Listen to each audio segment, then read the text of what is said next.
Yo, Joe. Talking comics, here's your host. It's A Real American Brian. Alright, it's time to read some more G.I. Joe, A Real American Hero. Issue number 41. I hope you're strapped in. We have a good one today. Issue 41. Mike Zeck provides the cover. Gung-Ho, Snake Eyes, and Roadblock all bandaged up, continuing the fight. Strategic Diplomacy. Written by Larry Hama. Pencils by Rod Wiggum. We are back in the Gulf of Mexico right after the events of the last issue. The whale is making a mayday call as a giant tidal wave is bearing down on them. Cutter is trying to call the G.I. Joe tactical battle platform. The blast from their attack on the Cobra underwater base has caused a tidal wave. Back on the battle platform, the Joes can't hear the message. Shipwreck begins strapping everything down just as they see the wave approaching them. Under the sea, the Cobras are witnessing their plans come together.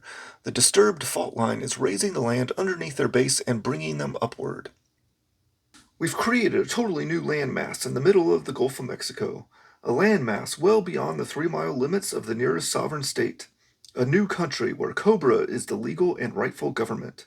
And all thanks to the G.I. Joe team who so kindly provided us with a detonation large enough to aggravate the fault line.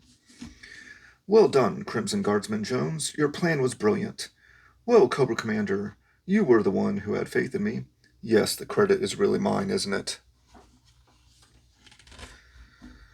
The Joes on the battle platform are getting hit hard by the tidal wave, while on the flag they are scrambling as many planes as they can into the air and attempting to turn the carrier into the wave. In D.C., New York, Mexico, and Havana, Cobra diplomats are at work getting Cobra Island recognized as a new country. Cobra Island has settled and it's time for Cobra to plant their flag. The Pit attempts to contact the battle platform and the whale, but fail to get through to them. The battle platform is tilting into the water. The Joes strapped to it are all beat to hell. The Joes on the whale aren't in much better shape as they float back to the platform. The Joes begin coming to and start to get back to work. The transmission from the Pit gets through on the backup system. I got a lot of news from the Pit, and all of it is bad. That Cobra underwater bunker we bombed to smithereens was a fake.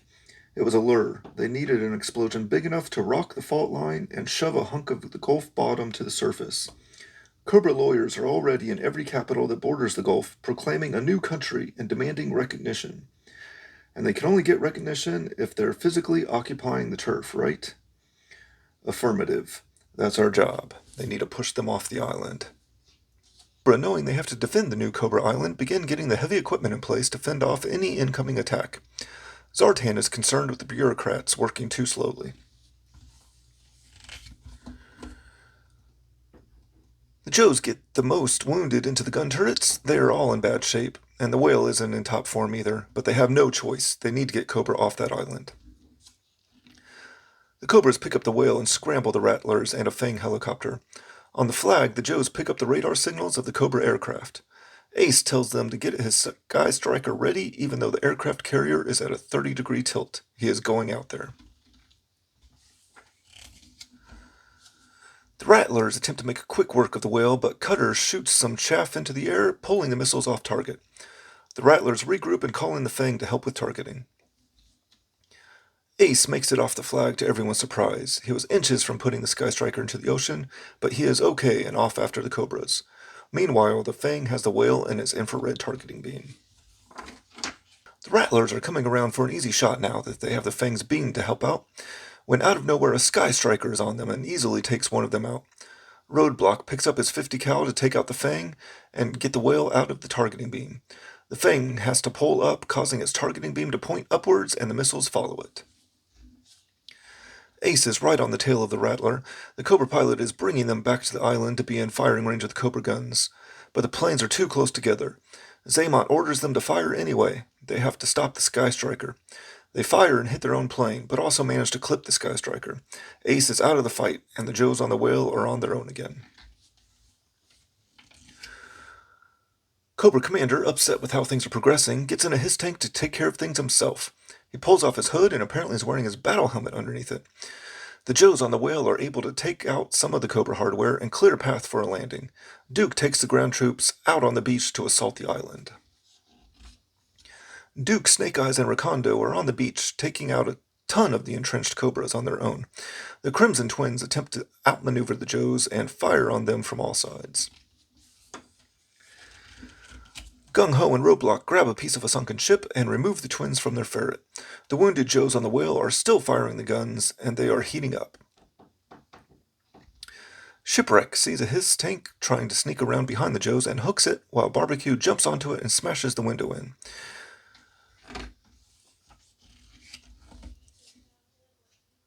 The small wounded Joe force is overrunning the Cobras. Cobra Commander gets back to the base. His troops have failed. His lawyers have failed. A great plan is about to be lost. The Joes blow a hole in the wall and charge in, but Duke is getting a message from Hawk in the pit. Hawk orders all the Joes to hold their fire and leave the island. Cobra Island has been officially recognized as a sovereign state. The Cobra leaders laugh as the Joes silently walk away.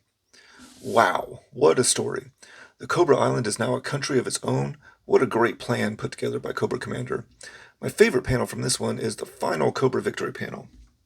You did it, Cobra Commander. Those jokers have to scurry back behind the 3-mile limit. What a great system. If you have enough money and you can hire the best lawyers, you can do anything you want. This was a great story, a clever, well-thought-out plot from the Cobras. The Joes, battered and wounded, limited in their resources, overtake the better-positioned Cobras, and just before claiming victory, have to leave because of politics. I love the story of Cobra Island, and I'm giving this issue an easy 5 flag points. That is issue 41. Knowing is half the battle, and now you know. Subscribe so you don't miss out on the next issue. So long from Brian. Until next time, same Brian time, same Brian channel.